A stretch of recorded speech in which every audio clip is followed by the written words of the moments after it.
Баянгар аймгийн Түргэн тусламжийн автомашин Улаанбаатар хотоос Завхан аймгийн чиглэлд зорчиж явсан том оврын автобустай мөргөлдсөн ноцтой осол гарсан байна. Ослын улмаас Түргэн тусламжийн машинд явсан эмч, жолооч болон өвчтөн нарын 6 хүн амиа алдаж 2 хүүхэд гэмт цаг судлалын үндэсний төвд хүргэжээ. Тэдний биеийн байдал нэн хүнд байна.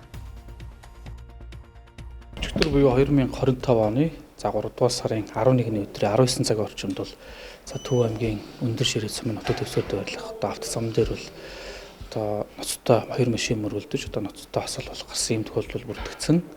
За одоогоор бол шалгалтын ажиллагааны явцад бол бас эмнэлгийн байгууллагын тээврийн хэрэгсэл албуурыг гүйцэтгэж явцдаа тээврийн хэрэгсэлтэй мөргөстэй болмоос бас тодорхой тооны хүний амнаас охирсон юм харамсалтай хэрүүл бүрдэгдсэн. За одоогоор шалгалтын ажиллагаа явагдаж байна. За одоогоор ослын шалтгаан нөхцөлийг бол одоогоор үжилсэн хэлэх бол боломжгүй байна. Ингээд шалгалтын ажиллагаа хийж байгаа учраас Ослын улмаас гэмтсэн 7 болон 14 настай 2 хүүхэд гэмтэл согох судлалын үндэсний төвд хүргэгдсэн. Хүүхдүүдийн биеийн байдал хүнд эрчим тэмчилгээний дасагт хэвтэн эмчилүүлж байна.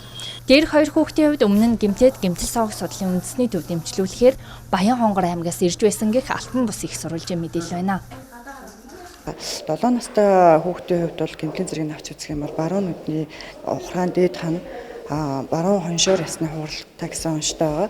За 14 настай хүүхдийн гэмтлийн зэргийн хувьд бол чэйшний битүү гэмтэл олон харьяаны докторгүй хурал болон дунд чимэг шилбэний ясны хурал гэсэн онцтой халдсан гэмтлийн онцтой bijдүүлж байгаа. Эрүүл мэндийн байгууллагын зүгээс бол шалгаад тусламж үйлчлэгийг цаг алгууд үзүүлж байна. Тус хэргийг Төв аймгийн цагдаагийн газар шалгаж осол гарсан шалтгааныг тогтоохоор ажиллаж байгаа юм.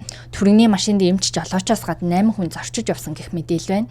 Нас орсон Хүчитбаатар эмчийн хувьд Баян-Хонгор аймгийн нэгдсэн эмнэлгийн уламжилт сэргийн засах эмчилгээний дасгийн эрхлэгчээр ажилладаг. 1994 оноос хойш эрүүл мэндийн салбарт ажиллаж байсан юм а. Харин жолооч энх болд нь 2011 оноос хойш 14 дахь жилдээ Баян-Хонгор аймгийн нэгдсэн эмнэлгийн Түргэн тусламжийн жолоочоор ажиллаж байжээ. Тэд Улаанбаатарт эмчлүүлэх шаардлагатай өвчтнүүдээс сувилагчийн хамтаар тээвэрлэн явах дайн осолсон юм а. Иймд жолооч нарыг орон нутгийн замд анхаарал болгоомжтой байж гэрлээ шилжүүлэн хурдаа тохируулж зорчихыг анхааруулж байна.